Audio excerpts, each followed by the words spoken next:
दिलीप और ऋतु की शादी को 3 साल हो चुके थे।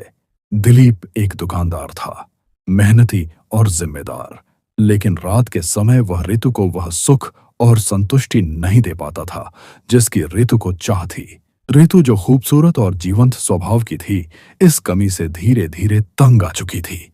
उसने कई बार दिलीप से बात करने की कोशिश की, पर दिलीप हर बार थकान का बहाना बनाकर टाल देता। ऋतु का मन उदास और चिड़चिड़ा रहने लगा। दिलीप का छोटा भाई सोनू उनके साथ ही रहता था। सोनू कॉलेज में पढ़ता था, हंसमुख और खूबसूरत था। ऋतु की नजरें धीरे धीरे सोनू की ओर खींचने लगीं। उसने सोचा कि शायद सोनू में वह कमी पूरी हो जो दिलीप में थी। एक रात जब दिलीप देर तक दुकान में व्यस्त था, ऋतु ने सोनू को अपने कमरे में बुलाया।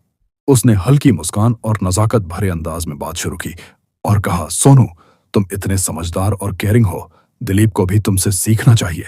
उसने जानबूझकर सोनू के करीब बैठने की कोशिश की और बातों को निजी मोड़ देने लगी। सोनू को ऋतु का व्यवहार अजीब लगा। वह समझ गया कि ऋतु की मंशा ठीक नहीं है। उसने तुरंत बात को टाला और कहा, भाभी, आप और भैया मेरे लिए परिवार हैं। मैं हमेशा आप दोनों की खुशी चाहता हूं। सोनू की साफगोई ने ऋतु को असहज कर दिया। उसने गुस्से में सोनू को बदनाम करने की ठानी।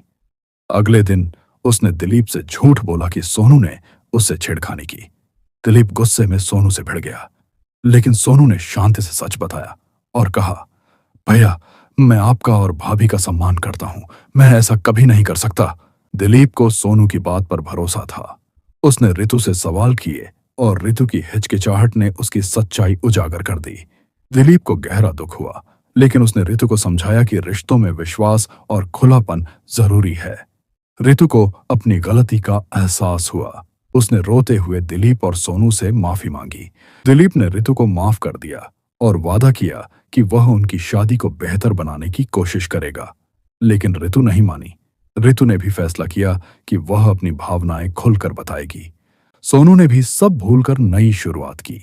धीरे धीरे दिलीप ने ऋतु से अपने रिश्ते को फिर से मजबूत किया और घर में फिर से खुशियां लौट आईं।